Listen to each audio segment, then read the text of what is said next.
ప్రభునందు ప్రియులారా, ఇప్పుడు మనం చదువుకున్న ఈ సన్నివేశం బైబిల్లో మరెక్కడైనా రాయబడి ఉందా?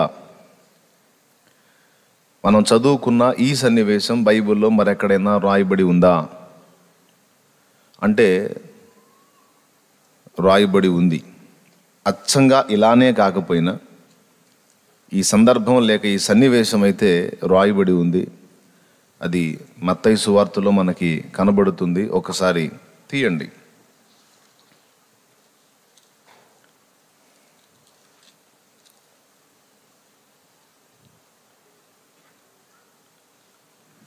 నాలుగవ అధ్యాయము 18వ వచనం చూడండి. యేసు గలిలయ సముద్ర తీరమున నడుచుచుండగా పేతురు అనబడిన సీమోను అతని సహోదరుడైన అంద్రేయ అను ఇద్దరు సహోదరులు సముద్రములో వల వేయుట చూచెను. వారు జాలరులు. ఆయన, నా వెంబడి రండి, నేను మిమ్మును మనుషులను పట్టు జాలరులనుగా చేతునని వారితో చెప్పెను. వెంటనే వారు తమ వలలు విడిచిపెట్టి ఆయనను వెంబడించిరి. ఆయన అక్కడ నుండి వెళ్ళి జెబెదయి కుమారుడైన యాకోబు అతని సహోదరుడైన యోహాను అను మరి ఇద్దరు సహోదరులు తమ తండ్రి అయిన జెబెదయి యొద్ద దోణిలో తమ వలలు బాగు చేసుకొనుచుండగా చూచి వారిని పిలిచెను.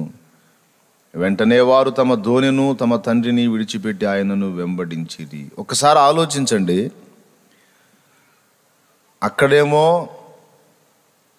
ఆయన వాళ్ళ దోణిలోనికి ఎక్కి బోధించి, మీ దోణి లోతునకు నడిపించండి, వల వేయండి అని వేయించి అనేక చేపలు పట్టేటట్టు చేసి వాళ్ళని విస్మయపరచి మిమ్మల్ని మనుషులను బట్టు జాలరులుగా చేస్తానన్నట్టు అక్కడ చూపిస్తున్నాడు. ఎక్కడ? ఫస్ట్ మనం చదివిన దగ్గర లూకా సువార్త 5లో. మరి మత్తయి సువార్తలో ఏమని చెప్తున్నాడు? ఇక్కడ 18వ వచనంలో 4:18లో పేతురు అనబడిన సీమోను అతని సహోదరుడైన అంద్రేయ అను ఇద్దరు సహోదరులు సముద్రములో వల వేయుట చూచెను. వారు జాలరులు. ఇప్పుడు అక్కడేమో వలలు కడుక్కుంటున్నారు, ఇక్కడేమో వల వేస్తున్నారు అన్నాడు. ఈ రెండు కరెక్టేనా? ఈ సందర్భాలు రెండు పక్కపక్కన పెట్టి చదివితే ఒకదానికి సంబంధం లేనట్టు ఉంటుంది. ఈ ఒక్కటే కాదు, ఇలా బైబిల్లో 2 సార్లు రాయబడిన అనేక సంగతులు ఇలానే కనపడతాయి. మత్తయి సువార్త 8వ అధ్యాయము 28వ వచనంలో గదరేనీయుల దేశములో దురాత్మ పీడితులు 2 అంటాడు. లూకా సువార్త 8వ అధ్యాయం 26వ వచనంలో గెరాసేనీయుల దేశంలో దురాత్మ పీడితుడు 1 అంటాడు. 2 కాదు, 1 అన్నట్టేమో లూకా సువార్తలో కనపడిద్ది. మత్తయి సువార్తలో 2 మనుషులు ఆయన ఎదుర్కొన్నారని రాసి ఉంటుంది. ఇలాగా 4 సువార్తల్ని మనం జాగ్రత్తగా ధ్యానం చేస్తే కొంచెం వేరియేషన్ కనపడుతుంది ఒకదానికి. ఇలా ఎందుకు అనేది ఓ ప్రశ్న. తర్వాత చాలామంది బైబిల్ చదివే వాళ్ళకి ఓ డౌట్ వస్తుంది. క్రొత్తగా బైబిల్ చదివే వాళ్ళకి ఎక్కువగా వస్తుంది డౌట్. ఏంటంటే, సువార్త పుస్తకాలన్నీ మత్తయి, మార్కు, లూకా, యోహాన్ అని 4 సువార్త పుస్తకాలు ఉన్నాయి కదా. ఈ 4 కూడా యేసయ్య పుట్టుక, ఆయన కార్యాలు, ఆయన మరణం, పునరుద్ధానం, ఈ 4 సంగతులే కదా. మత్తయి సువార్తలో చెప్పింది అదే, మార్కు సువార్తలో చెప్పింది అదే, లూకా సువార్తలో చెప్పింది అదే, యోహాను సువార్తలో చెప్పింది అదే. 4 సువార్తల్లో యేసు ప్రభు యొక్క పుట్టుక, ఆయన కార్యాలు, ఆయన శిలువ మరణం, పునరుద్ధానం, ఈ 4 సంగతులే కదా వివరించింది అని మత్తయి సువార్త మొత్తం చదివిన వాళ్ళు మళ్ళీ మార్కు సువార్త మొదలుపెట్టి మళ్ళా యేసయ్య స్టోరీయేగా అని మిగిలిన సువార్తల్ని అందులో కూడా ఇదే స్టోరీ కదా అని అంతగా పట్టించుకోని పరిస్థితుల్లో క్రొత్త వాళ్ళు ఎక్కువ మంది అలా ఉంటారు. మళ్ళీ చెప్తున్నా, క్రొత్తగా బైబిల్ చదివేటువంటి వాళ్ళు ఈ 4 సువార్తల్లో యేసయ్య స్టోరీయే ఉంది కనుక మొత్తం మళ్ళీ చదవాల్సిన అవసరం ఏమి లేదని క్వశ్చన్తో ఉంటారు. ఎందుకు ఇన్ని రాశారు, ఒక స్టోరీ రాస్తే సరిపోతుంది కదా, ఒకసారి ఒక పుస్తకం రాసేస్తే పోతుంది కదా. దేవుని వాక్యం ఏం చెప్తుందంటే, యెషయా గ్రంథంలో యెహోవా వాక్యము కొంత అచ్చట కొంత ఇచ్చట మీకు లభిస్తుంది అన్నాడు. బాగా వినాలి. దేవుని వాక్యం కొంత అచ్చట కొంత ఇచ్చట మీకు లభిస్తుంది, మొత్తం కలిసి ఒకే దగ్గర కంప్లీట్గా దొరకదు. స్తోత్రం చెప్పండి అందరూ గట్టిగా, పెద్దగా చెప్పాలి.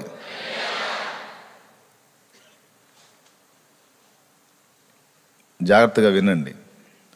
దేవుని వాక్యం కొంత అచ్చట కొంత ఇచ్చట దొరుకుతుందని యెషయాలో చెప్పాడు.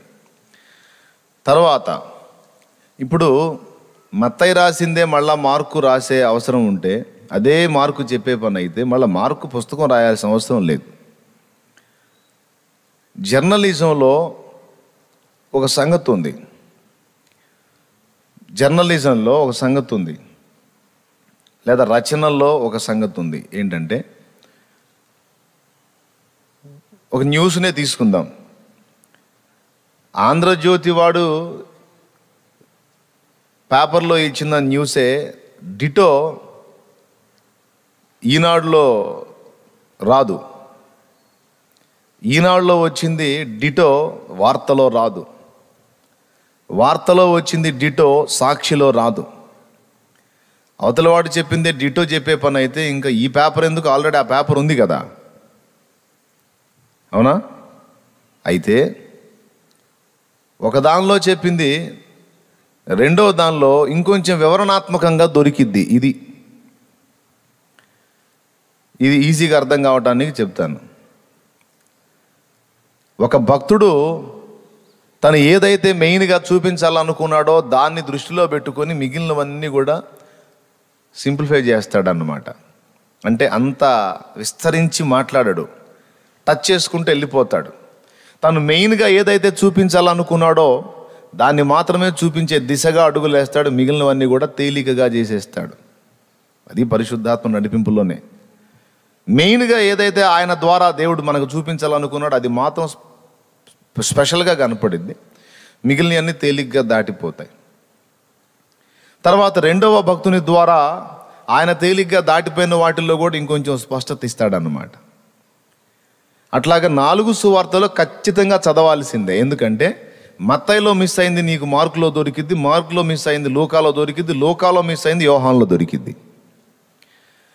4 యేసయ్య స్టోరీయే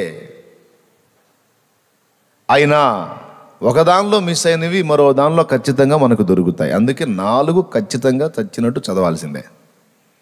అప్పుడే టోటల్గా జరిగిన సన్నివేశాలన్నీ కూడా నీ కళ్ళ ముందు ఆవిష్కృతం అవుతాయి. లేకపోతే ఖచ్చితంగా నీకు అన్ని విషయాలు తెలియవు. ఓకేనా? అది ఇక్కడ పాయింట్.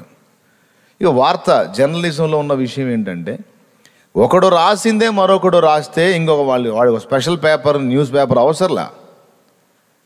ఒకడు మిస్ అయిందేదో వీడు చూపించాలి, అప్పుడే వాడి పేపర్కి విలువ. ఉదాహరణకి గుంటూరు నుండి తెనాలి వెళుతున్న మార్గంలో ఒక వాహనం మరో వాహనాన్ని ఢీ కొట్టింది. ఆ ఢీ కొట్టిన దానిలో కొంతమంది క్షతగాతురులయ్యారు, కొంతమంది ఇలాగా ప్రాణాపాయంలో ఉన్నారు అని ఈనాడు రాశాడు. ఈనాడు మ్యాటర్ అది కదా. వార్త వాడు ఏం చేస్తాడంటే, తెనాలి నుండి గుంటూరు వస్తున్నటువంటి ఫలానా వాహనం, గుంటూరు నుండి తెనాలి వెళుతున్న ఫలానా వాహనం. ఫస్ట్ కూడా చెప్పలా. గుంటూరు నుండి తెనాలి వెళుతున్న వాహనం ఎదురొచ్చే వాహనాన్ని ఢీ కొట్టింది, ఇలా జరిగిందని చెప్పేశాడు. వార్తవాడు ఏం చేశాడంటే, తెనాలి నుంచి వచ్చే వాహనం చెప్పాడు, గుంటూరు నుంచి వచ్చే వాహనం చెప్పాడు, ఈ రెండు ఎక్కడ జంక్షన్ అయినాయో చెప్పాడు. మళ్ళీ ఇంకొంచెం మ్యాటర్ ఇచ్చాడు, క్షతగాతులు ఎంతమంది అయ్యారు, ఎంతమంది ప్రాణాపాయంలో ఉన్నారు, అట్లా. మూడోవాడు ఆంధ్రజ్యోతిని తీసుకుందాం, లేకపోతే సాక్షిని తీసుకుందాం. గుంటూరు నుండి తెనాలికి వెళుతున్నటువంటి ఫలానా నంబరు గల లారీ, ఫలానా ట్రాన్స్పోర్ట్కి చెందినటువంటి లారీ. అలాగే తెనాలి నుంచి మరి పెండ్లి కార్యక్రమానికి ఫలానా వాహనంలో బయలుదేరినటువంటి బృందం. అర్థమైందా? ఒకడిచ్చిన మ్యాటరు మొత్తానికి ప్రమాదం ఒకటే జరిగింది, కానీ దాన్ని గూర్చిన వివరణ అందరూ ఒకటే ఇచ్చారా? ఒకడేమో గుంటూరు నుంచి వాహనం వెళ్ళింది, ఎదురొచ్చే వాహనాన్ని ఢీ కొట్టింది, అయిపోయింది, అంతవరకే మ్యాటరు. రెండోవాడేమో తెనాలి నుంచి ఒక బండి వస్తుంది, గుంటూరు నుంచి ఒక బండి వస్తుంది, ఫలానా ప్రాంతంలో రెండు ఢీ కొట్టుకోవడం జరిగింది, ఇలా జరిగిందని ఇంకొంచెం విస్తరించి మాట్లాడాడు. మూడోవాడు ఏం చెప్పాడు? ఫలానా నంబర్ కలిగిన ఫలానా పేరు కలిగినటువంటి బండి గుంటూరు నుంచి బయలుదేరింది, తెనాలి నుంచి ఇలాగా పెళ్లికి వెళ్ళేటువంటి బృందం ఇలాంటి వాహనంలో బయలుదేరింది, రెండు ఫలానా దగ్గర ఇలా జరిగిందని మ్యాటర్ ఇచ్చాడు. ఈ మూడింట్లో ఏది కరెక్టు?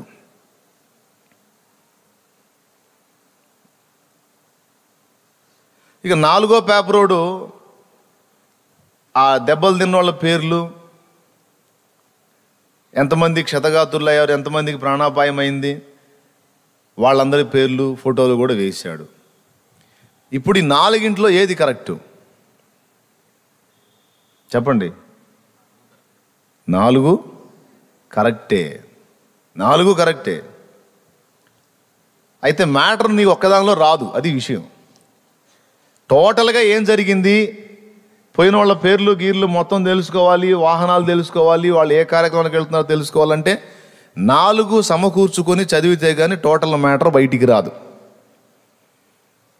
ఎందుకంటే ఎవరెవరు ఎంత మ్యాటర్ సేకరిస్తారో వాళ్ళ టైమును బట్టి, ఫస్ట్ వాడికి ఎక్కువ టైం లేదు, అందుకని 2 క్లాష్ అయినాయి, ఎక్కడి నుంచి ఏ బండి వెళ్ళింది, ఏది కొట్టేసింది, ఇది జరిగేసింది, ముందు నేను రాసేయాలి, అంతవరకు ఆ మ్యాటర్ ఇచ్చాడు.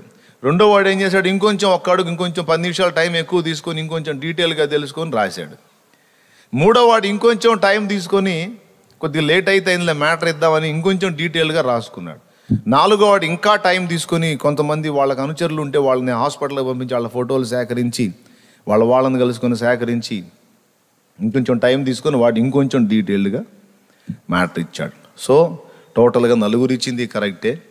అయితే అందరు ఇచ్చిన దానిలో ప్రతి ఒక్కటి దానిలో కూడా టోటల్ మ్యాటర్ లేదు. మొత్తం కలిసి 4 పోగేసుకొని కూర్చొని చూసుకుంటే కానీ మొత్తం మ్యాటర్ అంతా మనకు అర్థం కాదు. ఒకవేళ న్యూస్ పేపర్లో మ్యాటర్ పక్కన పెడితే, న్యూస్ పేపర్లో ఒకవేళ ఒకే దానిలో అంత డీటెయిల్స్ ఇచ్చినా ఇవ్వచ్చు, అది వేరే సంగతి. కానీ బైబిల్ గ్రంథంలో మాత్రం అలాగూ కుదరదు. బైబిల్ గ్రంథం చదివేటప్పుడు ఎప్పుడైనా మీకు బాగా ఉపయోగపడుద్ది, ఇది నేర్చుకోండి, గుర్తుపెట్టుకోండి. బైబిల్ గ్రంథం ఎప్పుడూ కూడా ఒక దగ్గర ఒక మ్యాటర్ ఉంది అంటే ఆ మ్యాటర్ అంతవరకే ఉంది, చదివేశాను ఇంకా సరిపోయిద్ది అని అనుకోవద్దు.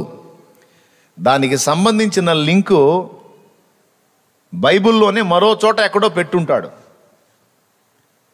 ఎందుకు అంటే నువ్వు అన్వేషించాలనేది దేవుని ఆశ.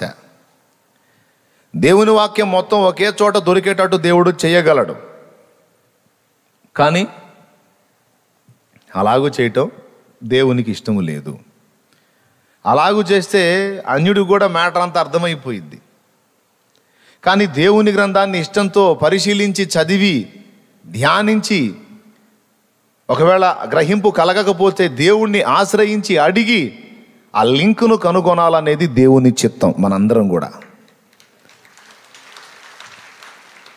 దేవునికి స్తోత్రం కలుగును గాక. హల్లెలూయా. వెనకటి రోజుల్లో గొలుసు కట్టు రాత అని రాసేవాళ్ళు. రిజిస్టర్ ఆఫీసుల్లో కొన్ని నోట్స్ రాసేటప్పుడు గొలుసు కట్టు రాత తెలుసా మీకు? ఏం తెలుసు?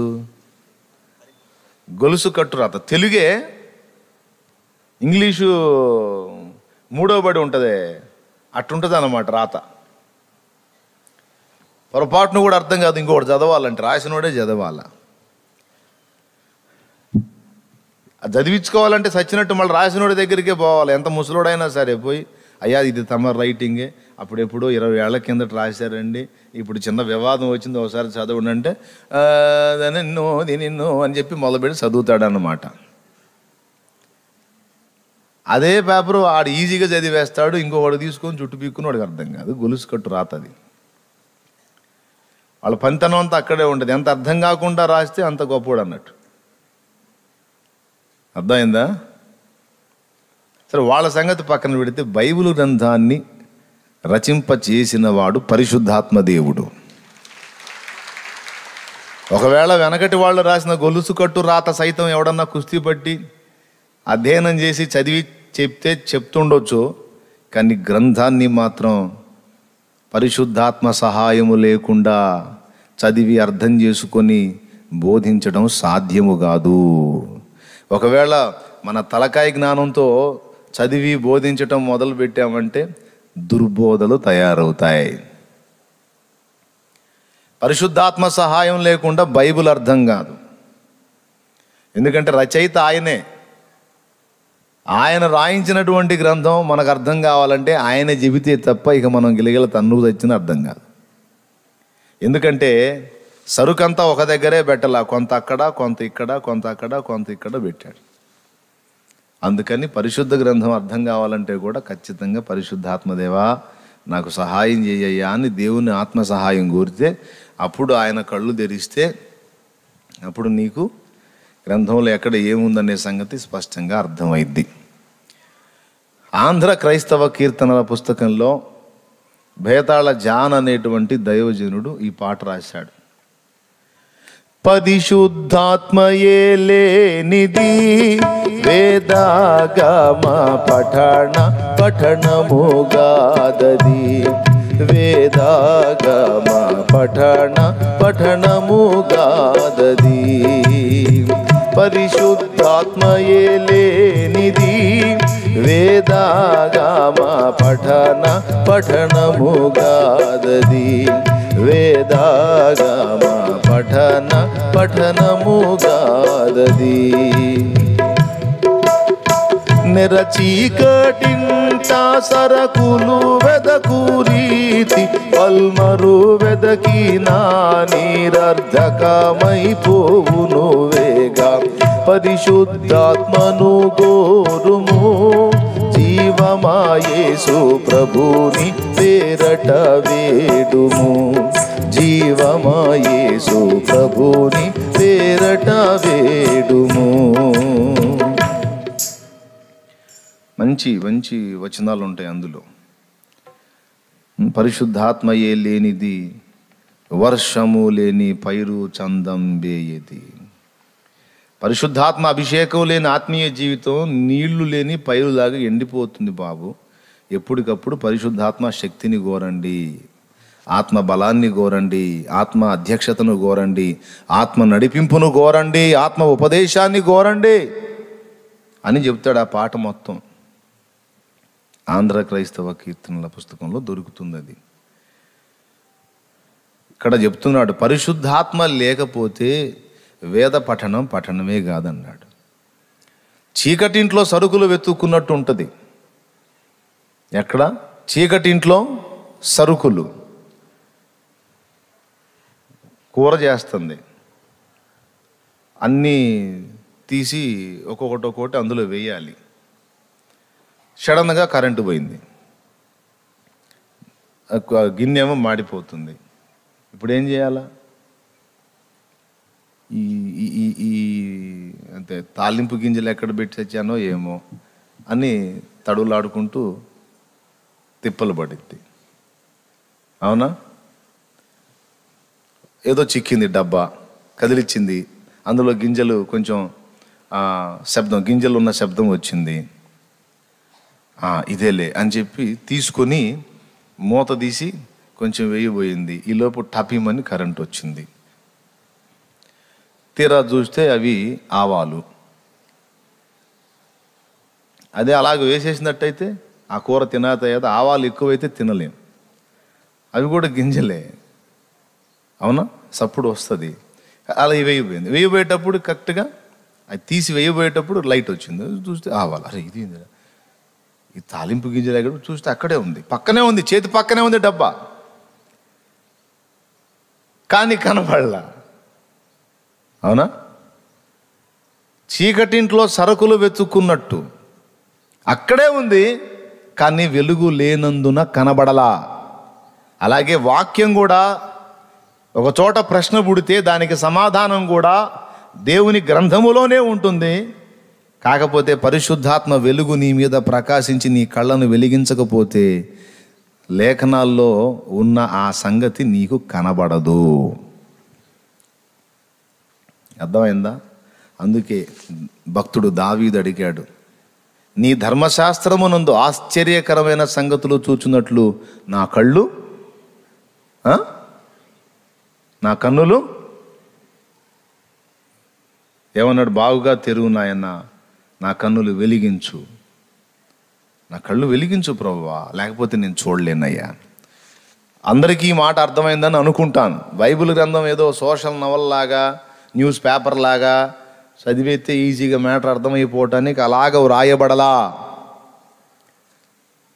దేవుడంటే గౌరవం లేని వాళ్ళు, దేవుడంటే ఇష్టం లేని వాళ్ళు, దేవుని రాజ్యాన్ని, దేవుని నీతిని ప్రేమించడానికి మనస్సు లేని వ్యక్తులకు అర్థం కాకుండా దేవుని ప్రేమించి దేవునితో జీవితానికి ఇష్టపడి దేవునితో నడవగోరి దేవుని మనస్తత్వాన్ని నడిపింపును తెలుసుకోగోరినటువంటి తన పరిశుద్ధులకు ఇది అర్థం కావాలని దేవుడు తలపోశాడు.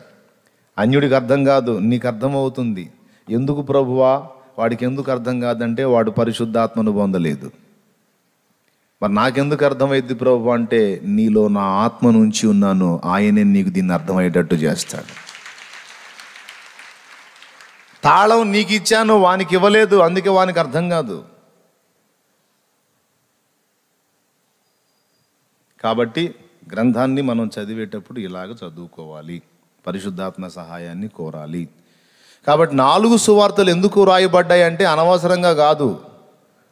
ఒక సువార్తలో మిస్ అయిన విషయాలు రెండవ దానిలో దేవుడు రాయించాడు. అట్లాగా నలుగురిని వాడుకొని నలుగురి దగ్గర నుంచి 4 సంగతులు మనకి వ్యక్తమయ్యేటట్టు దేవుడు చేశాడు. ఇప్పుడు పాయింట్కి వద్దాం.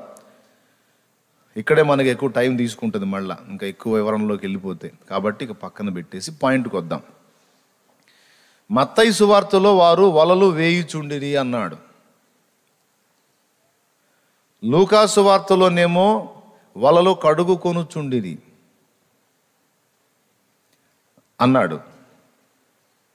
అంటే మత్తయి ఏం చెప్పాలనుకున్నాడంటే, సముద్రంలో వాళ్ళు ఉన్నారు, వాళ్ళు చేపలు పట్టడానికి వెళ్ళారు. ఆ సందర్భంలో యేసు ప్రభు వారిని దర్శించి పిలిచాడు. అంటే సింపుల్గా మ్యాటర్ రాశాడు. అయితే లూకా గారిని దేవుడు ప్రేరేపించి మత్తయి తేలికగా చెప్పినటువంటి విషయాన్ని ఇంకొంచెం క్లియర్గా నువ్వు మాట్లాడాలి అని ఆయనకు ప్రేరణను ఇచ్చాడు. కాబట్టి లూకా ఆయన ఏం చేశాడో తెలుసా? ఒక్కసారి లూకా సువార్త తీసుకోండి. లూకా సువార్త 1వ అధ్యాయము 1వ వచనం నుంచి త్వరగా చదువు తల్లి. ఘనత వహించిన దియోఫిలా, ఆరంభము నుండి కన్నులార చూచి వాక్య సేవకులైన వారు మనకు అప్పగించిన ప్రకారము మన మధ్యన నెరవేరిన కార్యములను గూర్చి వివరముగా వ్రాయుటకు, మన మధ్య నెరవేరిన కార్యములను గూర్చి వివరముగా వ్రాయుటకు అనేకులు పూనుకున్నారు. అదుగదుగో అనేకులు పూనుకున్నారు కనుక నీకు ఉపదేశింపబడిన సంగతులు నిశ్చయముగా జరిగినవి, నీకు ఉపదేశింపబడిన సంగతులు నిశ్చయముగా జరిగినవని నీవు తెలుసుకొనుటకు వాటినన్నిటినీ మొదట నుండి తరచి పరిష్కారముగా తెలుసుకొని ఉన్న నేనును నీ పేరిట వాటిని గూర్చి వరుసగా రచించుట యుక్తమని ఎంచితిని. అది సంగతి. తరచి ఎంక్వైరీ చేసి పరిష్కారంగా తెలుసుకొని ఇంకా డీటెయిల్గా రాశాడు అన్నమాట. ఎవరు? లూకా. మత్తయి ఏమో సింపుల్గా విషయాన్ని తేలగొట్టేశాడు. లూకా ఏమో ఆ స్పాట్లో ఉన్న వాళ్ళ దగ్గరికి పోయి అసలు ఏమేం జరిగిందండి, అసలు ఎలా యేసయ్య వాళ్ళతో మాట్లాడాడు, ఎలా జరిగింది, తర్వాత ఆయన ఎలా స్పందించాడు, సీమోను ఎలా స్పందించాడు.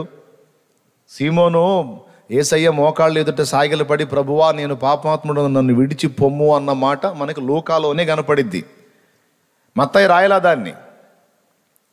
సముద్రం దగ్గర వలలు వేసుకుంటున్న పొజిషన్లో ఉన్నప్పుడు వాళ్ళు పిలువబడ్డారు అనే మాట మాత్రం తేలికగా అందించి దాటి వెళ్ళిపోయాడు మత్తయి. అర్థమైందా? వేరే మ్యాటర్లోకి వెళ్ళిపోయాడు. కానీ లూకా అలా కాదు, తరచి పరిష్కారంగా తెలుసుకొని రాశాడనమాట. కాబట్టి ఇప్పుడు మత్తయి ఏమో టూకీగా విషయాన్ని అందిస్తే లూకా ఇంకొంచెం క్లారిటీ ఇచ్చాడు. ఇకపోతే వల వేసేటప్పుడు, వల కడిగేటప్పుడు అనే విషయంలోకి వచ్చేటప్పటికి, వారు సముద్రంలో వల వేయుచుండిరి అని ఈయన మాట్లాడాడు కదా. తర్వాత అక్కడేమో వారు దోణిలో నుంచి దిగి వలలో కడుక్కొని చుండగా మరి ప్రభు ఆ దోణి అడిగి ఎక్కి తర్వాత వాళ్ళకి చేపలు పడేటట్టు చేశాడు అని. మత్తయి చెప్పింది కరెక్టే, లూకా చెప్పింది కూడా కరెక్టే. వల విసిరారు, వలలు వేశారు సముద్రంలో, వలలు వేశారు అన్నాడు కానీ చేపలు పట్టారు అని చెప్పలా. అర్థమైందా? చేపలు పట్టారని చెప్పాడు మత్తయి సువార్తలో. వలలు విసిరారు. చూడండి ఒక్కసారి మత్తయి సువార్తలో ఏం చెప్పాడు. యేసు గలిలయ సముద్ర తీరమున నడుచుచుండగా పేతురునబడిన సీమోను అతని సహోదరుడైన ఆంద్రేయ అను ఇద్దరు సహోదరులు సముద్రములో వల వేయట చూచెను. వారు జాలరులు. అది సంగతి. అంతవరకే, ఇంక మ్యాటర్ చెప్పాల. సముద్రంలో వలలేయటం చూశాడు. విషయం ఏంటంటే రాత్రంతా పోయి పట్టి పట్టి పట్టి ఏం దొరకక ఇక రిటర్న్ వస్తున్నారు. రిటర్న్ వస్తున్నప్పుడు యేసు ప్రభు ఇక్కడ సముద్ర తీరంలో బోధ చేస్తున్నాడు. వలలు ఎప్పుడు కడుక్కుంటారయా? పని అయిపోయిన తర్వాత వెంటనే సామాన్లు కడుగుతారా, లేకపోతే కాసేపు ఒక 2-3 గంటలు మీటింగ్ వేసుకొని కడుగుతారా? తిప్పలు పడ్డారు. ఆ మధ్య సముద్రంలో వలేశారు, పడలేదు. తర్వాత దరికి వస్తా విసురుతా వచ్చారు. ఎంత విసిరినా పడలేదు. యేసు కనుచూపు మేర వాళ్ళు కనపడుతూనే ఉన్నారు, వలలు విసురుతా పడలా. యేసు వారు వల వేయటం చూశాడు. తిప్పలు పడుతున్నారు, పడలా. ఎందుకు పడితే ఆయన సెలవు గాల. ఓకేనా? ఇక చేసేది లేక బోధకుడు బోధ ఓ పక్క చేస్తుంటే వీళ్ళు దోణెల్ని దరికి తెచ్చుకొని వెంటనే వలలు కిందకి దించుకొని కడుక్కోవటం మొదలుపెట్టారు. అర్థమైందా? 2 యేసు వారి వలలు కడగటం చూశాడు, అంతకు మునుపు సుదూరంలో వాళ్ళు వల విసరటం చూశాడు. ఎందుకు అంటే అక్కడ ఆయన ఆల్రెడీ జనాలకు బోధ చేస్తున్నాడు. దేవునికి స్తోత్రం కలుగును గాక. హల్లెలూయా. కానీ 2 చోట్ల చేపలు పడ్డట్టు ఉండదు. మత్తయిలోను మార్కులోను, మత్తయిలోను లూకాలోను వాళ్ళు చేపలు పట్టినట్టు ఉండదు, ఖాళీయే. ఇప్పుడు పాయింట్కి వద్దాం. మళ్ళీ ఈ పరిశోధన మీదకి పోతే నేను చెప్పాలనుకున్న పాయింట్ ఆగిపోయిద్ది. తప్పకుండా మరోసారి బుధవారం రోజు వీలైతే దీని గురించి మనం అధ్యయనం చేసుకుందాం ఇంకా స్పష్టంగా.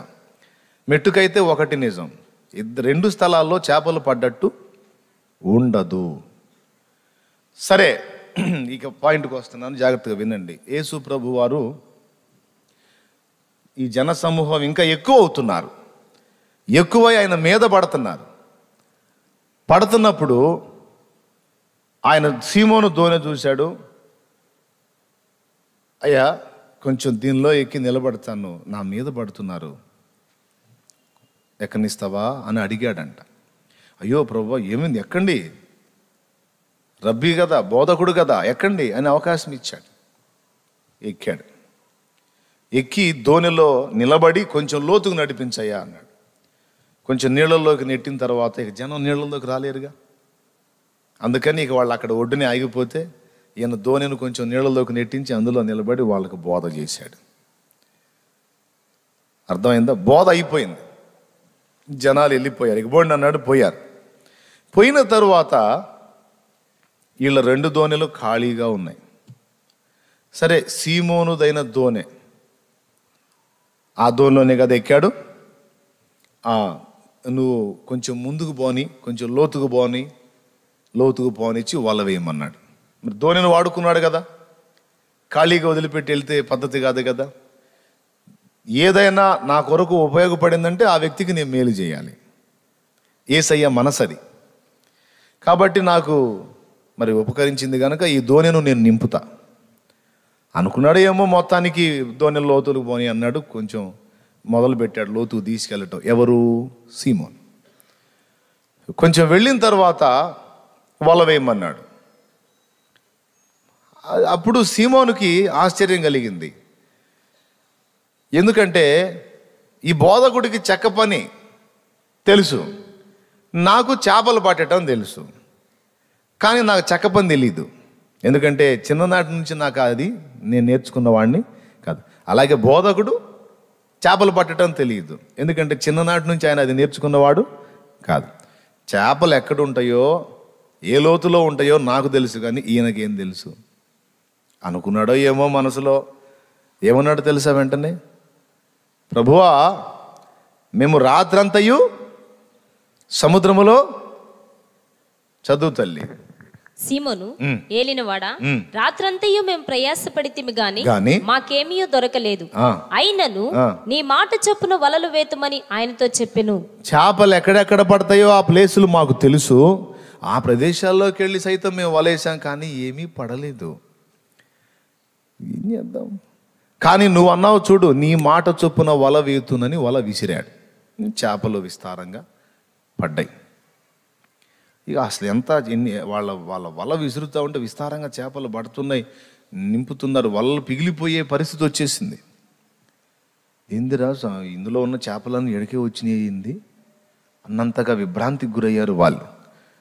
ఏం చేయాలి? ఇది ఫుల్ అయిపోతుంది, ఈ దోణె, చేపలు పడుతున్నాయి. వెంటనే సమీపంలో ఇంకొక దోణి ఉంటే తమ యొద్దకు అది రావాలని వాళ్ళు సైగ చేశారు. వాళ్ళు ఆత్రాబాత్రాగా వచ్చారు. వాళ్ళు కూడా ఏందో మరి వాళ్ళకి ఏదో మంచిగా చేపలు పడుతున్నట్టు ఉన్నాయి. వస్తే ఏముంది, అది ఫుల్ అయిపోయి ఉంది దోణె. తొందరండి అని ఈసారి విసిరిన వాళ్ళు చేపలు అందులో నింపడం మొదలుపెట్టి 2 దోణిలు ఫుల్ చేసి పడేశారు. నింపి అయిపోయిన తర్వాత 2 దరికి వచ్చినాయి. దేవునికి స్తోత్రం. దరికి వచ్చిన తరువాత సీమోను పేతురు ప్రభువు మోకాళ్ళ ఎదుట సాగిలపడి ఏమంటున్నాడు తెలుసా? అయ్యా, ఇన్ని చేపలు ఎప్పుడూ పట్టలేదు, మస్తుగా వచ్చినాయి ఈరోజు, చాలా రోజులకు సరిపడా సంపాదన వచ్చింది ప్రభువా, నీకు స్తోత్రం అయ్యా, ఎంత గొప్ప దేవుడువో అని పాదాలను ముద్దు పెట్టేసి థ్యాంక్స్ చెప్పి లేచి వెళ్ళిపోవటానికి కాదు. యేసు ప్రభు చూపించిన స్థలంలో వీళ్ళు వలేశారు కదా, అస్సలు ఒక్క చేప కూడా ఉండని స్థలం అది. అర్థమైందా? ఒక్కటంటే ఒక్కటి కూడా ఉండని స్థలం అది. అసలు చేపలు పడవు ఆయన చూపించిన స్థానంలో. కానీ ఆయన మాట చొప్పున వల వేస్తే ఆ సముద్రంలో ఉన్న చేపలన్నీ ఆడే ఉన్నాయా అనిపించింది. అన్ని చేపలు పడ్డాయి. అక్కడ విస్మయానికి గురై ఆయన ఎవరో గుర్తుపట్టాడు సీమోను. ఈయన ఎవరు అంటే ఈయన సృష్టికర్త. ఈయన సామాన్యుడు కాదు. ప్రకృతిలోని జీవజాలాన్ని శాసించగలిగిన దేవుడు. సామాన్యుడు కాదు. చూడండి, దేవుని సన్నిధి మనకు సమీపంగా వచ్చినప్పుడు మన చుట్టుపక్కల వ్యక్తుల్ని మరిదేన్నో మనం చూడటానికి మన కళ్ళు ఇక పనిచేయవు. ఒక్కదానికి మాత్రమే మన కళ్ళు పనిచేస్తాయి. దేనికో తెలుసా? మనలోనికి మనం చూసుకోవటానికి మాత్రమే మన కళ్ళు పనిచేస్తాయి. దేవునికి సమీపమైన వాటి లక్షణం అది. సమీపం అయ్యాడు అంటే ఇక చుట్టుపక్కల చూడడు, ఇక తనలోకి తను చూసుకున్నాడు సీమోను. తన అతిక్రమాలు, తనెంత బలహీనుడో తనకు కనపడిపోతుంది. తన దోణిలో ఉన్నది సాక్షాత్తు ప్రభువే అన్న గ్రహింపు సీమోను కలిగి, నా దోణిలో నువ్వు ఉండుటకు నేను పాత్రుడను కాను, పాపాత్ముడను. నువ్వేదో నా దోణెను కావాలని నువ్వు చెక్కినట్టున్నావు, ఈ కార్యం కూడా చేశావు, నేను తగిన వాణ్ణి కాదు, నా మీద నువ్వు ఆశ పెట్టుకోవాకు, నన్ను వదిలిపో. అంటే ఇంకొకళ్ళని చూసుకో, మంచివాళ్ళని చూడు, నేను తగను నీకు, నేను అపాత్రుడను, అయోగ్యుడను, బలహీనుడను, పాపాత్ముడను ప్రభు అన్నాడు. పాపాత్ముడను ప్రభు. సిమోన, కొంతమంది పాపాత్ములై ఉండి కూడా తమ మనసుకు తాము పరిశుద్ధులం అనుకుంటున్నారు. నువ్వైతే నీ ఒరిజినల్ స్థితిని ఒరిజినల్గా గుర్తుపట్టే గ్రహింపు కలిగిన వాడివి. అందుకే నీ దోణెక్కాను. నన్ను వెంబడించు, నిన్ను మనుషులను పట్టు జాదరిగా చేస్తాను.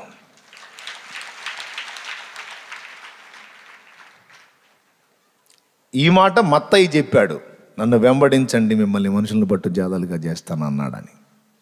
దేవునికి స్తోత్రం. వారు సమస్తమును విడిచిపెట్టి ఆయనను వెంబడించిరి అనేమో లూకాలో ఉంటుంది. చూడండి ఒకసారి లూకా 5లో చూడండి. మీరు నన్ను వెంబడించండి అనే మాట యేసు ఇక్కడ అన్నాడా? 10వ వచనం చూడండి. అలాగున సీమోనుతో కూడా పాలివారైన జెబెదయి కుమారులకు యాకోబును యోహానును విస్మయముందిరి. అందుకు యేసు, భయపడకుము, ఇప్పటి నుండి నువ్వు మనుషులను పట్టువాడవై ఉందవని సీమోనుతో చెప్పెను. నువ్వు మనుషులను పట్టేవాడవై ఉంటావయ్యా సీమోను అని చెప్పాడు. కానీ వచ్చి నన్ను వెంబడించమని చెప్పినట్టు ఏడుందా? ఆయన పిలిచినట్టు ఏడుందా? మనుషుల్ని బట్టు జాలరివై ఉంటావు అన్నాడు, కానీ నన్ను వెంబడించు అన్నట్టు కనపడదు ఇక్కడ. వారు వెంబడించిరి అని రాస్తుంది. కానీ ఈ మాట మత్తయి చెప్పాడు, ఆయన వారిని పిలిచినట్టు. వారు వలలు వేయట చూశాడు, మీరు వచ్చి నన్ను వెంబడించండి, నేను మిమ్మల్ని మనుషులను బట్టు జాలరులుగా చేస్తానని యేసయ్య అన్నట్టు మత్తయి చెప్పాడు. ఇక్కడ మిస్ అయింది అక్కడ దొరికింది, అక్కడ మిస్ అయింది ఇక్కడ దొరికింది. ఇందుకు చదవాలి 4 సువార్తలు. దేవునికి స్తోత్రం కలుగును గాక. చెప్పు, గట్టిగా స్తోత్రం చెప్పు, ఇంకోసారి చెప్పు, ఓకేనా? ఇప్పుడు సీమోను పేతురు ఏం చేశాడు? సీమోను పేతురు కానీ ఆ మిగిలిన వాళ్ళు కానీ 2 దోణెల నిండా పట్టారుగా. పట్టిన తరువాత యేసయ్య అన్నాడు, నన్ను వెంబడించండి అన్నాడు. వాళ్ళు వెంబడించారు. ఇప్పుడు మన విషయానికి వద్దాం. మన జీవితంలో కూడా మనం ఎంతో ప్రయాసపడి బుర్రబద్దలు చేసుకొని జుట్టు పీక్కొని తిప్పలు పడిన ఒక కొలిక్కి రాని పరిస్థితుల్ని అద్భుత రీతిలో ఒక కొలిక్కి వచ్చేటట్టు చేసి మనకు పరిష్కారం చూపించాడు దేవుడు. స్తోత్రం చెప్తారా? చూపించి అద్భుతాలు చేసి ఆయన మనతో మాట్లాడుతున్న మాట ఏమిటంటే, నన్ను వెంబడించండి. ఎక్కువ శాతం మంది మనుషులు ఎలా ఉంటారో చెప్తున్నా వినండి. యేసు ప్రభు చెప్పిన మాట పట్టించుకోకుండా చేపల దగ్గరే కూర్చుంటున్నారు. అది పాయింట్ ఇక్కడ. అర్థమైందా? చేపలు పడ్డదాకా అద్భుతం జరగాలని ప్రభువుని అపేక్షించి, ప్రభు అద్భుతం చేసి వారు ఆశించినది వారికి లభించేటట్టు చేసిన తరువాత వారు చేపల రాశి కాడే కూర్చుంటున్నారు. అర్థమైందా? చేపల రాశి దగ్గర కూర్చొని ఇప్పుడు దీన్ని మార్కెటింగ్ ఎలా చేయాలి? ఈ మామూలు డబ్బులు రావు. 2 దోణెల నిండా చేపలు అంటే మామూలు విషయమా? ఏమయ్యా, 2 దోణెల నిండా చేపలు అంటే ఎంత పైసలు వస్తుంది? ఎన్ని డబ్బులు వస్తాయి? చక్కగా వెంటనే యేసు ప్రభువా స్తోత్రం, హల్లెలూయా ప్రభువా, నీకు వందనాలు ప్రభువా, స్తోత్రాలు ప్రభువా అని కాసేపు యేసయ్యకి భజన చేసి ఇంక దిగిపో ప్రభువా. అయిపోయిందిగా, సంతోషం తండ్రి. ఈ చేపలన్నీ సంతకు తీసుకెళ్ళి అమ్ముకొని ఏదో నీ దయతో ఇంకొక దోణి కొనుక్కుంటా ప్రభువా, స్తోత్రం, హల్లెలూయా, ఏదో నీ కృపతో ఇంకొక దోణి కొనుక్కుంటా ప్రభువా అనే టైపులో ఈరోజు ఎక్కువ మంది విశ్వాసులు ఉన్నారు. స్తోత్రం కలుగును గాక ప్రభువుకి. ఏనండి, ఇప్పుడు యేసయ్య చేసినటువంటి అద్భుతం చేపలు సమృద్ధిగా వచ్చింది కదా. మిమ్మల్ని ఒక సూటి ప్రశ్న అడుగుతున్నా, యేసయ్య ఇచ్చిన చేపలు కావాలా, యేసయ్య కావాలా? అవునా? అమ్మ పెద్ద మనుషులో, అమ్మ బుద్ధిమంతులో, ఎంత బుద్ధిమంతులు, ఎంత పెద్ద మనుషులు. నిజమేనా? నీకు చేపలు ఇస్తే ఉంటావా, ఇక నువ్వు యేసయ్య అంటావా? నేను నిజం చెప్తున్నానండి. ఉద్యోగం లేని వ్యక్తికి, అసలు ఉద్యోగం వచ్చే అవకాశమే లేని వ్యక్తికి రోజు దేవుని పాదాల దగ్గరికి వచ్చి అయ్యా అయ్యా అంటుంటే ఆశ్చర్యక్రియ చేసి ఉద్యోగం ఇచ్చాడు. ఉద్యోగం ఇచ్చిన తర్వాత ఉద్యోగం అనే చేపలు మనోడికి దొరకగానే ఇక పోయి చేపల దగ్గర కూర్చుంటాడా, వచ్చి యేసుని వెంబడిస్తాడా? అయిపోయింది. ఇక ఉద్యోగం అనే చేపల దగ్గర కూర్చుండిపోతాడు. ఇక అంతకుముందన్న ఉద్యోగం లేనప్పుడన్నా బాగా కనపడేవాడు, ఇక అది వచ్చిన తర్వాత ఇక ఆ చేపే సరిపోయింది. ఉద్యోగం అనే పెద్ద తిమింగలం పడిందిగా, ఇక అదే సరిపోయింది. ఇక దాన్ని చూసి దాన్ని బట్టి దానిలో ఆయనేమో, బాబు ఇంత అద్భుతం చేసి నీకు అది చూపించింది, అసలు అసాధ్యమైన పనిని నీకు సాధ్యం చేసి చూపించింది. చేపలు అమ్ముకొని సంతలమ్మిడి తిరిగి వాళ్ళ భుజాన్ని వేసుకొని కొత్త దోని కొనుక్కొని మళ్ళా పోయి నీళ్ళల్లో గోచిపెట్టుకోమని కాదు బాబు, గోచిపెట్టుకోమని కాదు. ఈ అద్భుతం నీకు సాధ్యం కానిది నాకు సాధ్యమైద్ది, కాబట్టి నువ్వు వచ్చి నన్ను వెంబడించు, నిన్ను నేను వేరే పనికి వాడాలని నేను నిర్ణయించాను. అది నీకు అర్థమగునట్లు నేనేందో నీకు అర్థం కావటానికి ఒక అద్భుతం నేను నీకు చూపించి, నువ్వు నీ పనిని దీవించా, నీ వ్యాపారాన్ని దీవించా, నీ జాబును దీవించా, నీ పొలమును దీవించా. అసాధ్యం, కానీ అంత సమృద్ధి నీకు వచ్చేటట్టు నేను చేశాను. ఎందుకో తెలుసా? ఇంకా 4 రూపాయలు సంపాదించుకోవడానికి దీన్ని పెట్టుకొని ఇంకా డెవలప్ గమ్మని కాదు రా పిచ్చోడా. నీవు వచ్చి నా పని చెయ్యాలి. చేపలు పట్టుకోవటం కాదు, మనుషుల్ని బట్టే జాలరివి కావాలి నువ్వు. క్షయమైన దానికోసం కాదు, అక్షయ ధనం నీకు ఇవ్వాలని ఆరాటపడుతున్నాను. తాత్కాలిక జీవనం కాదు, శాశ్వత జీవనం నీకు ఇవ్వాలని కోరుకుంటున్నాను. నీ ఇష్టం. నువ్వు ఇచ్చిన చేపలు జాలే ప్రభువా, స్తోత్రం అయ్యా అంటే అంతటితోనే పోతావు.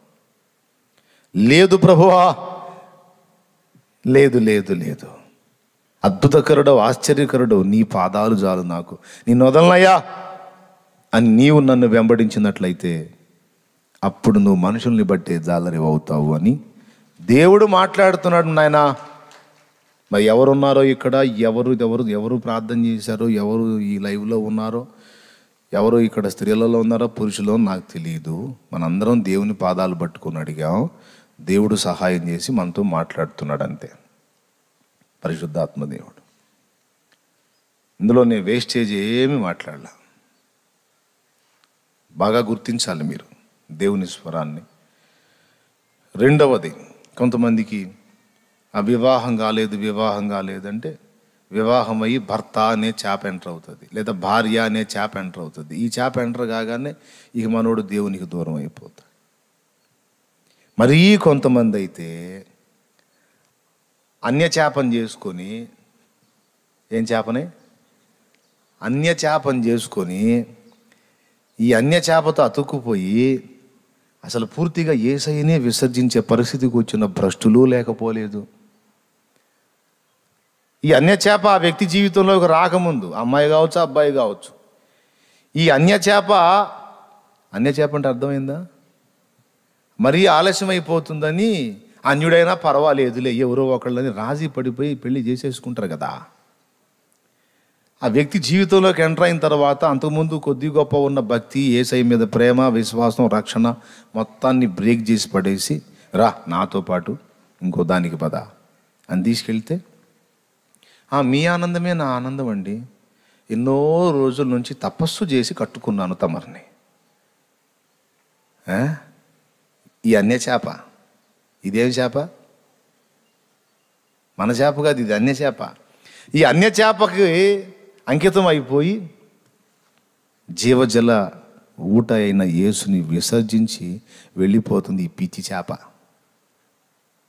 ఇప్పుడు జీవజల ఊటైన యేసయ్యను వదిలిపెట్టి ఈ పిచ్చి చేప అన్ని చేప వెంటబడి పోతే అది చచ్చే ఇది చచ్చే. అవునా? దేవునికి స్తోత్రం చెప్పండి గట్టిగా. కొంతమందికి భర్త ఒక చేప, భార్య ఒక చేప, పిల్లలు లేరు ప్రభువా, గర్భఫలం ఈ ప్రభువా, ఒక్క కాయ కాసేటట్టు చేయి ప్రభువా, ఒక్క బిడ్డ పుట్టేటట్టు చేయి ప్రభువా, ప్రభు ప్రభు అని గోల చేసి మొత్తుకొని గందరగోళం చేస్తే ఏదో ఆశీర్వదించి అద్భుతం చేస్తాడు. ఇక ఆ పిల్ల చేపను పట్టుకొని ఈ తల్లి చేప అక్కడే ఆగిపోద్ది. దేవునికి స్తోత్రం చెప్పండి గట్టిగా. హల్లెలూయా. అవునా? ఆ పిల్ల చేపను పట్టుకొని ఈ తల్లి చేప అక్కడే ఆగిపోతుంది. అంతకుముందు అమ్మ తరచుగా కనపడేదాన్ని అసలు కనపడలే.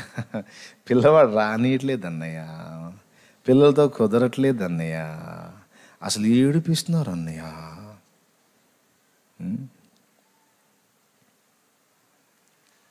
ఈ సాకు దొరికింది ఇప్పుడు.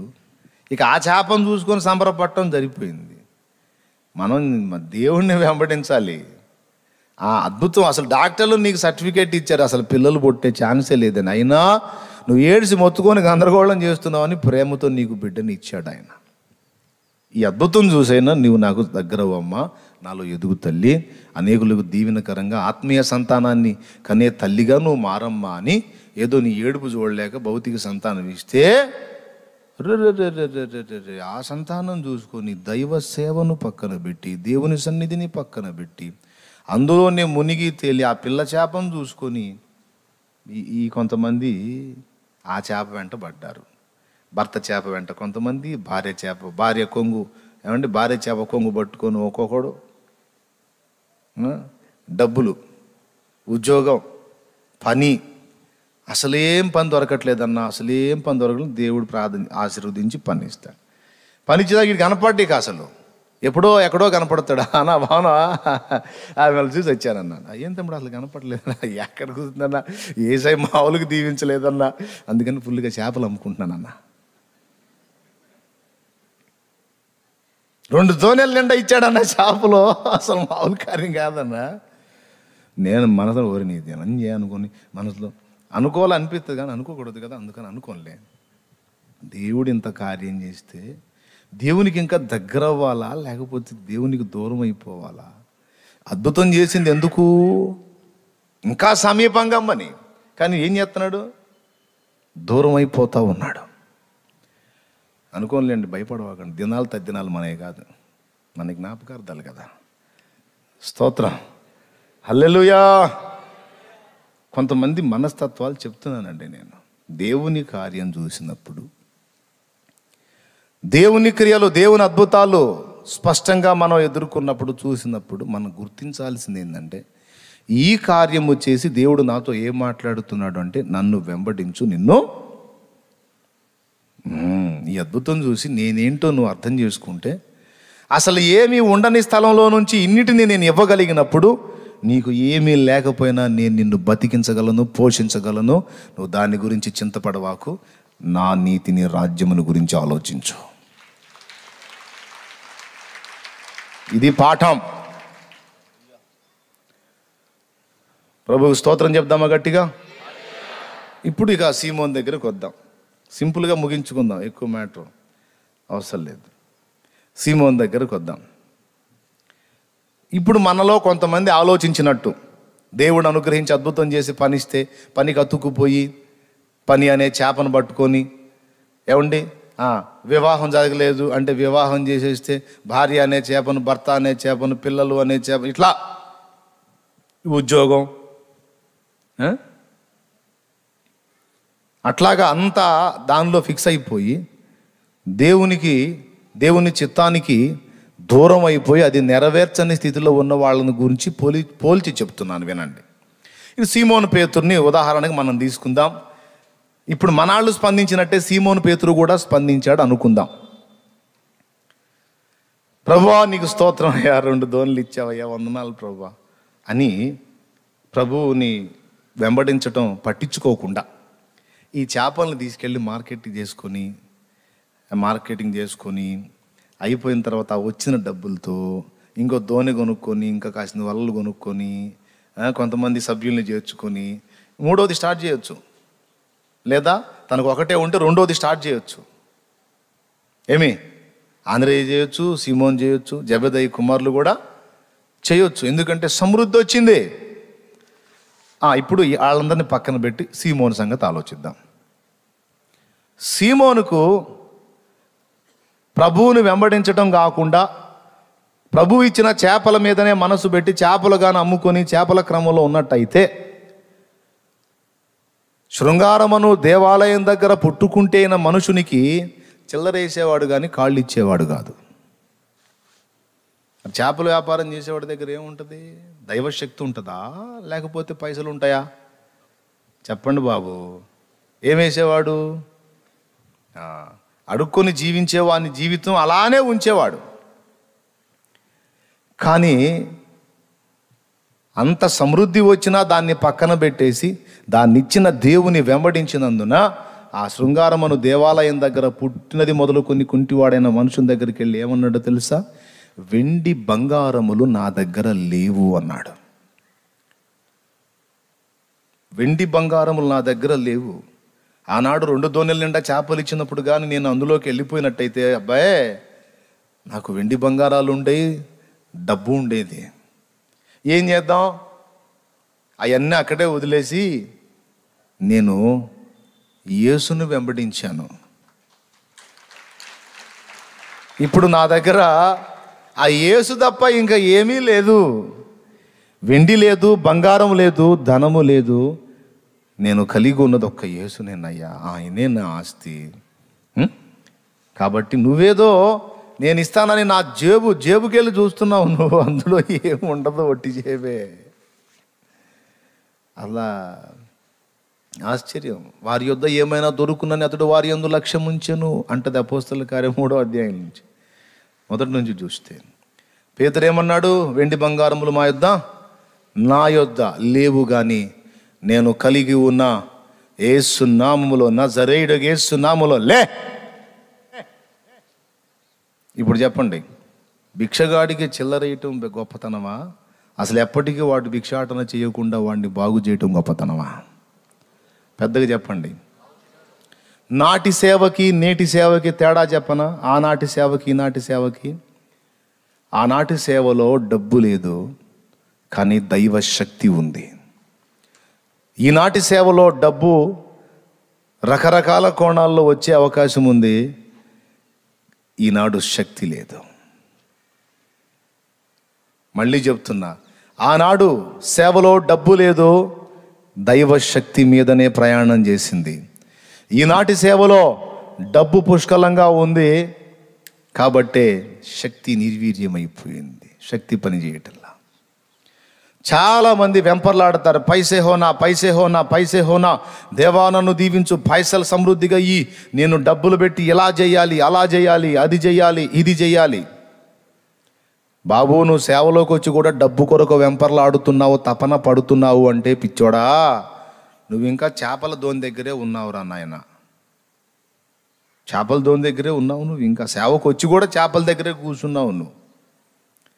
సేవలో కూడా వ్యాపార ధోరణే కలిగి ఉన్నావు. తప్పు.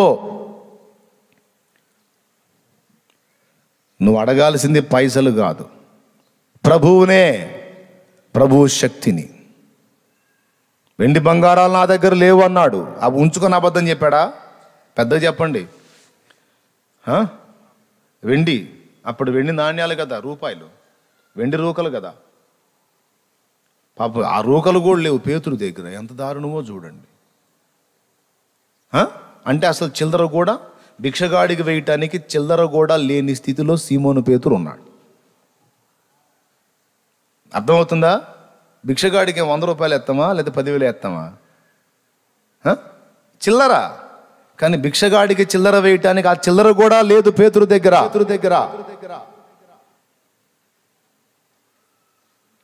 కానీ యేసు ఉన్నాడు.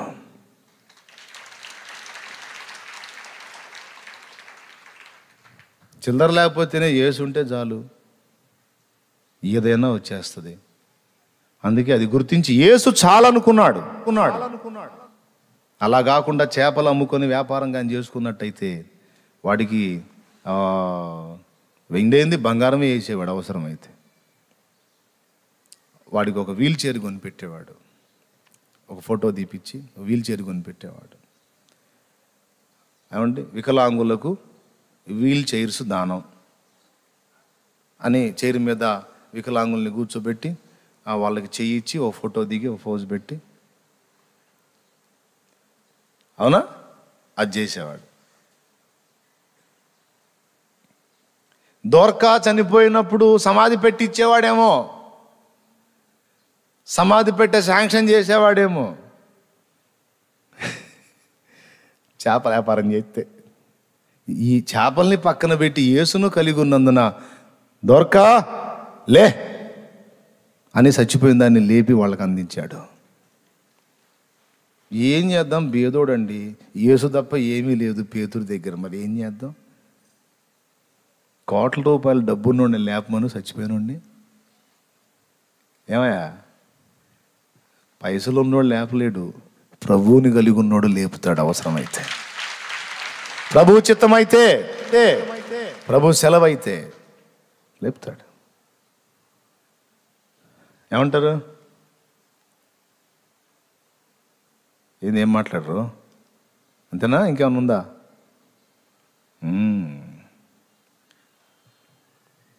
పెంతెకోస్తు పండుగ నాడు ఇతడు చేపల వ్యాపారంలోనే ఉన్నట్టయితే మేడగది చుట్టూ గుంపు కూడిన జనం గుంపులో ఒకడై ఉండేవాడు, వస్తే గీస్తే. కానీ దేవుని సంఘానికి పెంతెకోస్తు పండుగ నాడు పరిశుద్ధాత్మ అభిషేకం పొంది యేసును కలిగి ఉన్న సీమోను టోటల్ సంఘం మొత్తానికి మొట్టమొదటి ప్రసంగికుడు అయ్యాడు, మొట్టమొదటి వాక్యోపదేశకుడు అయ్యాడు. అవునా?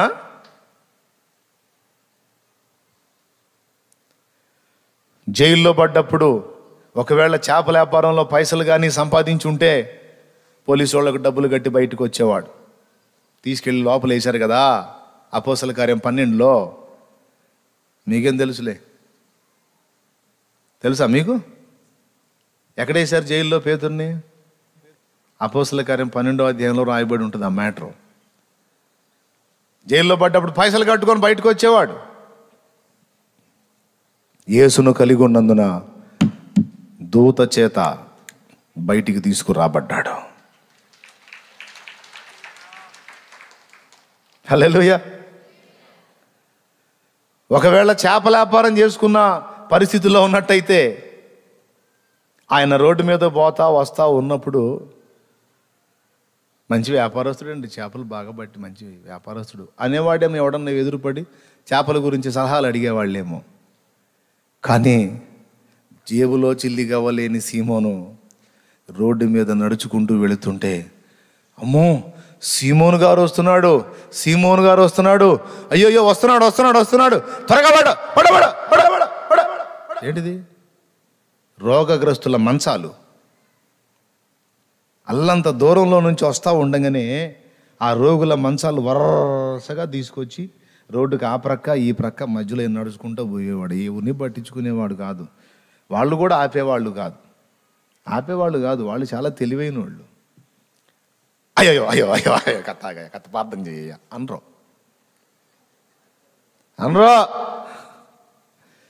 సైలెంట్గా ఆయన పోతుంటే ఆయన నీడబడేటట్టు పెట్టేవాళ్ళు అంతే.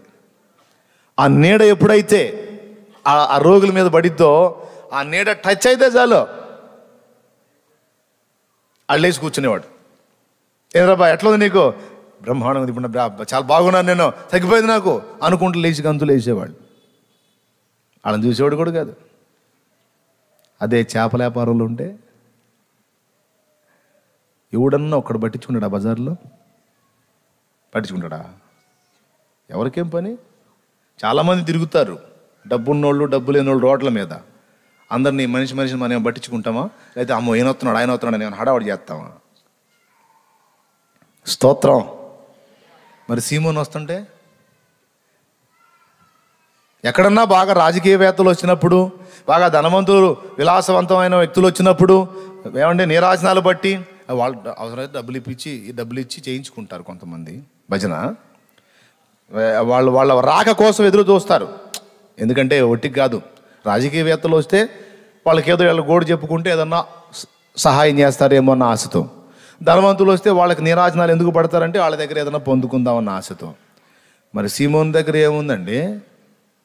అరే ముష్టివాడికి వేయడానికి రూపాయి కూడా లేకపోయినే, మరి ఎందుకంటే ఈయన కోసం మంచాలు తీసి బయట పెడుతున్నారు అంటే డబ్బు లేదు కానీ యేసు ఉన్నాడు. హల్లెలూయా! ఎవరున్నారు? యేసు ఉన్నాడు. కాబట్టి యేసును కలిగి ఉన్న సీమోను అలా వస్తూ ఉన్నప్పుడు చస్తా బతుకుతా హడావుడి పడి మంచాల మీద రోగుల్ని తెచ్చి ఆయన నీడ మాత్రము పడిన చాలు అని ఆలోచించండి. అవునా కాదా? నేను కూడా ఇంతే ఆలోచించా స్టార్టింగ్లో. బిజినెస్ దీవించు ప్రభువా, బాగా అభివృద్ధి చేయి, కొంచెం వాళ్ళు కుదిరింది నాయన, నీకు స్తోత్రం. ఇన్ని రోజులు కరువు బట్టి ఎదురు చూస్తూ ఉన్నా ఏది దొరికిద్దా అనుకూలంగా పైసలు సంపాదించాలని.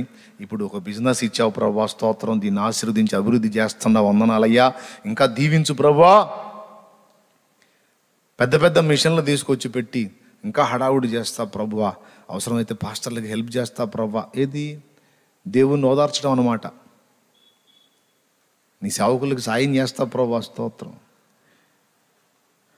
ఒకవేళ నేను నిజంగా అట్లనే ఉన్నట్టయితే ఈరోజు ఇంత ధన్యత నాకు లభించేదా?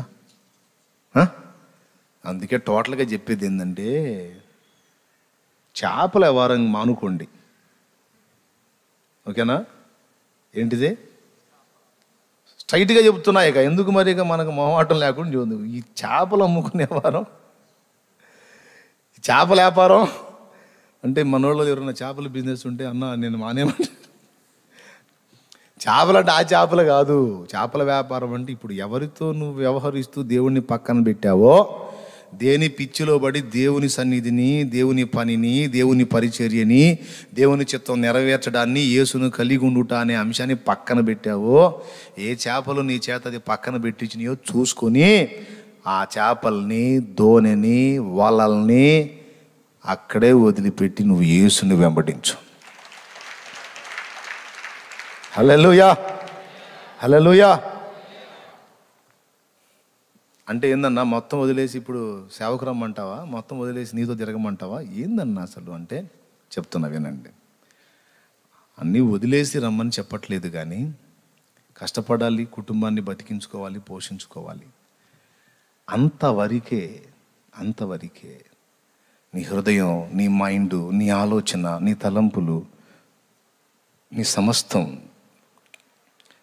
పౌలు డేరాలు గుడుతూ తన పొట్ట తను పోసుకుంటూ, ఎవరి మీద ఆధారపడకుండా తన బాధ్యత తను నెరవేర్చుకుంటూ మొత్తం మైండ్ అంతా దేవుని చిత్తం నెరవేర్పు కొరకు కేటాయించాడు. హల్లెలూయా.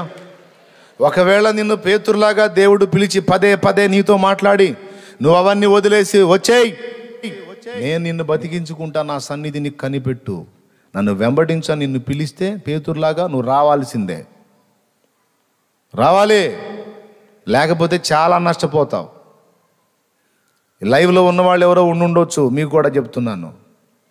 దేవుడు నిన్ను పిలిచిన పని కొరకు ఆయన నిన్ను వెంబడించమని పదే దర్శించి నీకు ప్రేమగా, మర్యాదగా చెప్పినప్పుడు సచ్చినట్టు నువ్వు లోబడాలి. లేకపోతే ఆయనేం నష్టపోడు. అర్థమైందా? మీ తాతయ్య ఇంకొకడు వచ్చి చేస్తాడు, కాకపోతే నువ్వు నష్టపోతావు, నిత్యత్వం అంతా నష్టపోతావు.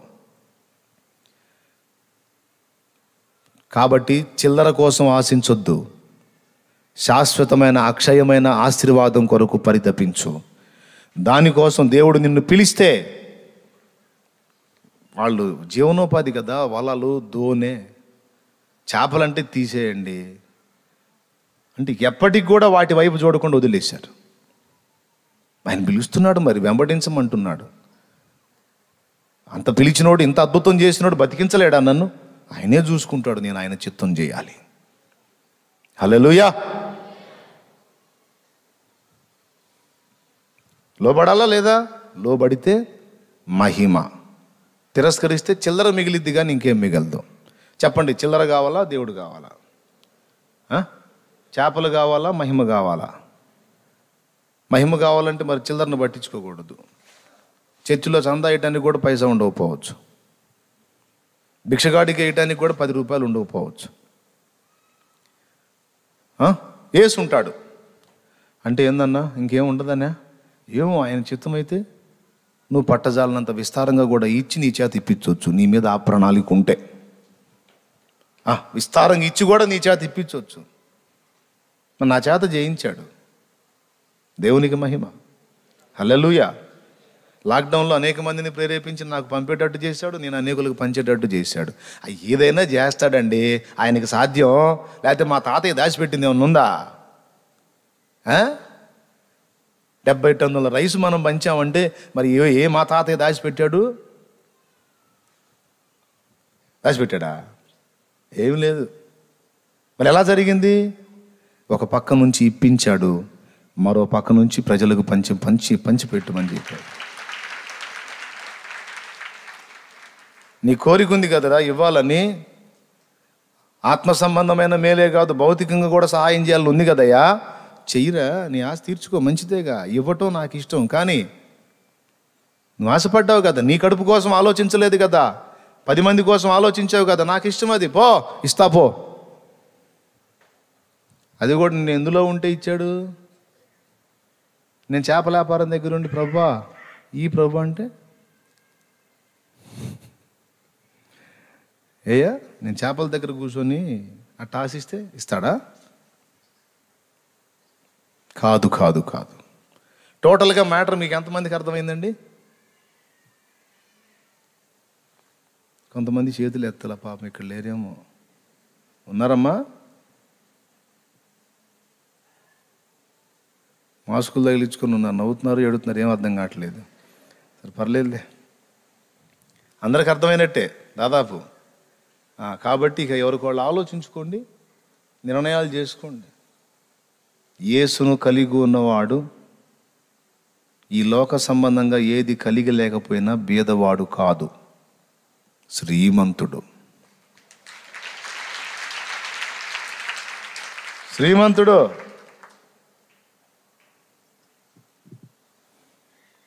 పగిలిపోయిన గుడ్ల కోసం పోయాడు ఒక దైవజనుడు.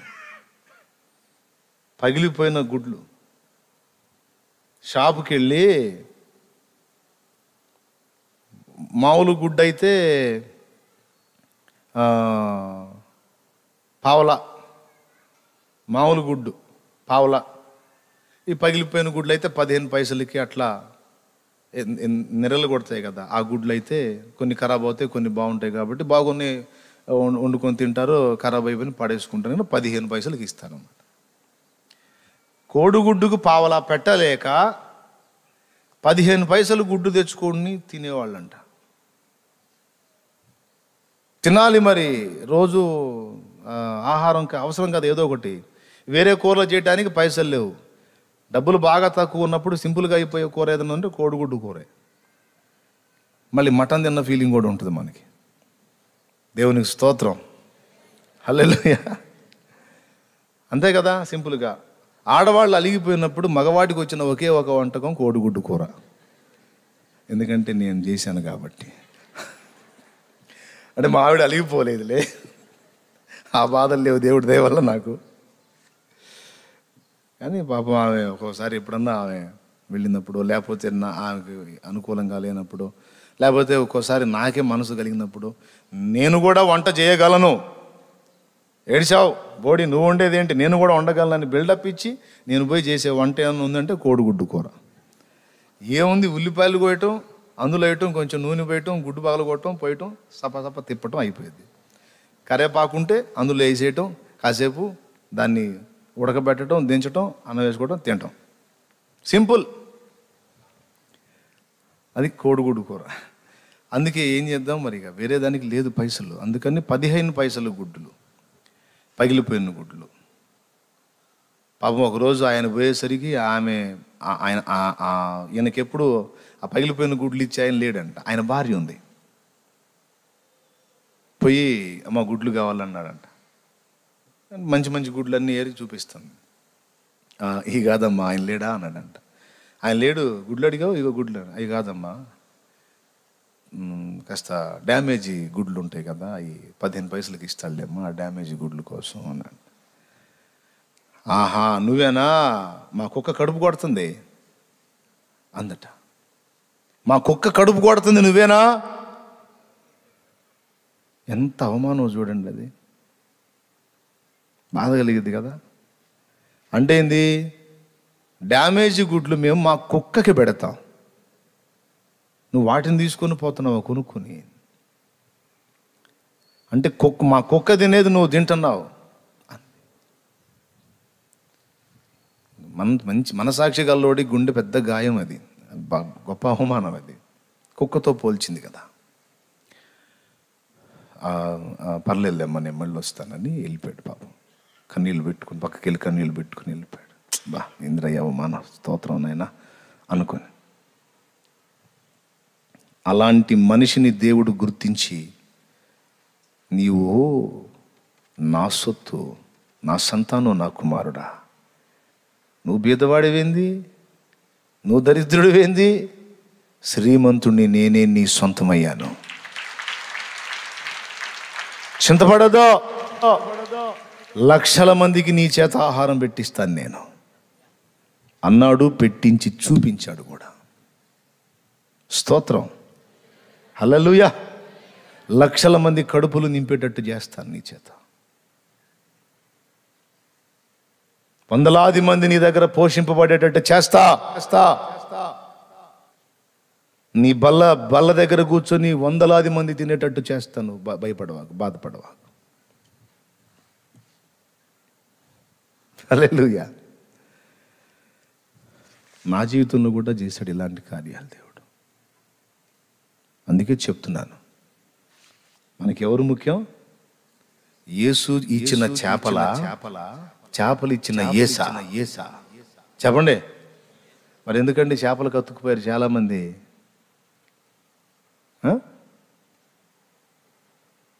అదే యేసయ్య ఇచ్చిన చేపలు కాకుండా చేపలు ఇచ్చిన యేసయ్యనే పట్టుకుంటే ఎప్పుడు అవసరమైతే అప్పుడు చేపలు ఇస్తాడుగా. తెలివి తక్కువ రకాలు కాకపోతే ఏ రకాలు? తెలివి తక్కువ. ఒకసారి చేపలు ఇస్తే ఆ చేపల దగ్గర కూర్చుంటే ఒకసారి అయిపోయా. ఏమయ్యో, వింటున్నారా? ఒకసారి అద్భుతం చేసి చేపలు ఇస్తే చేపల దగ్గర సతికిలు పడితే ఒకసారి అద్భుతం అయిపోయే. అదే ఆ చేపలు ఇచ్చినోడు వెంటబడిపోతే ఒరి ఆ చేపల అద్భుతం ఏంది? 5 రొట్టెలు 2 చేపలు 1000 మందికి పంచటము చూశాడు. చచ్చిపోయిన లాజరుని మళ్ళా తిరిగి లేపటం కళ్ళారా చూశాడు. నాయను విధవరాలి కుమారుణ్ణి తిరిగి లేపటం కళ్ళారా చూశాడు. యాయిరు కూతురు చచ్చిపోతే ఆ చచ్చిపోయిన ఆమెను తిరిగి లేపటం కళ్ళారా చూశాడు. నేల మీద నడవటం చూసి ఆయన కూడా నడవటానికి ప్రయత్నించాడు అండి. అంతేకాకుండా రూపాంతరం కొండ మీద యేసుతో పాటు మోషే ఏలియాలను కూడా చూశాడు. సంఘములో స్తంభముగా ఎంచబడ్డాడు. ఎన్ని అద్భుతాలు చూశాడో. ఎవరైనా చేపలను వదిలేసిన ఆయన. అబ్బాయి ఎవరైనా చేపల వ్యాపారం చేసిన ఆయన కాదు, చేపలను వదిలేసిన ఆయన. దేవునికి స్తోత్రం కలుగును గాక. హల్లెలూయా. చెప్పు ఇప్పుడు, యేసు ఇచ్చే చేపలు కావాలా, యేసు కావాలా? రైట్. నిన్ను వదిలేసేయి, నువ్వు నా పనిలో ఉండు అని దేవుడు నీతో మాట్లాడిన తర్వాత మళ్ళా నువ్వు నఖరాలు పడ్డావంటే తేడా పడతావు అంతే. ఇక నువ్వు ఏ పిచ్చి వేషాలు వేసినా నీకేం మిగలదు. చివరికి పశ్చాత్తాపం మిగిలి కూర్చొని కుమిలి ఏడుస్తావు. అర్థమైందా? ఒకవేళ పౌల్లాగా నువ్వు వర్క్ చేస్తా, పోషించుకుంటా, నన్ను వెంబడించు అంటే ఓకే. పౌలుకు కూడా అవసరం లేదు. పౌలే చెప్పాడు, బలిపీఠం వద్ద కాచుకున్న వానికి బలిపీఠం మీద ఉన్న దాన్ని తీసుకునే ఆ అధికారం ఉందని పౌలు చెప్పాడు. అయినా నేను ఎవరికి కూడా అభ్యంతరం కలిగించకుండాట్లు నేను ఎవరి దాన్ని ఆశించలేదు. ఈ నా చేతులే కష్టపడి పనిచేసి నేను బతికి అనేకులను ఆత్మీయంగా బతికించానని చెప్పాడు ఆయన. నిన్ను ఒకవేళ ఆ విధంగా పిలిస్తే నీ బాధ్యతలు నెరవేరుస్తూ నువ్వు నన్ను వెంబడించంటే అట్లా వెంబడించు. నీ వల దోణెలు గీనెలు మొత్తం వదిలిపెట్టి మొత్తం కంప్లీట్గా బ్రేక్ చేసి నన్ను వెంబడించు అని దేవుడు నీతో స్పష్టంగా మాట్లాడితే అలా వెంబడించడానికి ఆలస్యము చేయవద్దు, తడవు చేయవద్దు. అలా చేస్తేవా నష్టము కలిగిద్ది, నీకు నష్టం కలిగిద్ది, దేవుని పనికి కూడా ఇబ్బంది కలిగిద్ది. వెంటనే నీ స్థానంలో మరొకడు వచ్చేస్తాడు. చెప్తున్నాను మళ్ళీ, నీ స్థానంలో మరొకడు వచ్చేస్తాడు. ఒక సౌలు తన కర్తవ్యం నెరవేర్చకపోతే ఒక దావీదును దేవుడు లేపుకుంటాడు. కానీ పని ఆపుకొని కూర్చొని కుమిలి ఆడవుడు దేవుడు. పోరా దరిద్రుడా, నీకు ఇచ్చిన ఆశీర్వాదం పోగొట్టుకున్నావు, పో. నీ తాత ఇంకొకడు వచ్చి కూర్చుంటాడు అక్కడ, పో. నీ తాత ఇంకొకడు వచ్చి చేస్తాడు అక్కడ, పో. నీకోసమే నాగింది నా పని. అందరికంటే పొడుగు అనుకుంటున్నావు ఏంటి నువ్వు? అందరికంటే బొడ్డోని తీసుకొచ్చి వాడుకుంటాను నేను గొలియాతును గోలుగొట్టడానికి. ఎందుకు అనుమానంగా?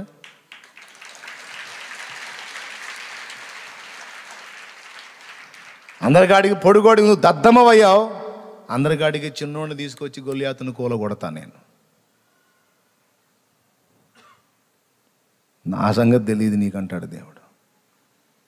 కాబట్టి ఎవరైనా దేవుడు నిన్ను తన పని కొరకు నమ్మకమైన వ్యక్తిగా ఎంచి అది ఏ విధమైన సేవ అయినా నీకు అప్పచెప్పినప్పుడు గుండెల్లో భయం కలిగి నా దేవుడు నాకు ముఖ్యం, ఇది ఆయన పని అని అంకిత భావంతో జాగ్రత్తగా మిస్ కాకుండా కష్టపడాలి. అప్పుడు నీకు అక్షయమైన ఆశీర్వాదం కలుగుతుంది. అర్థమైందా?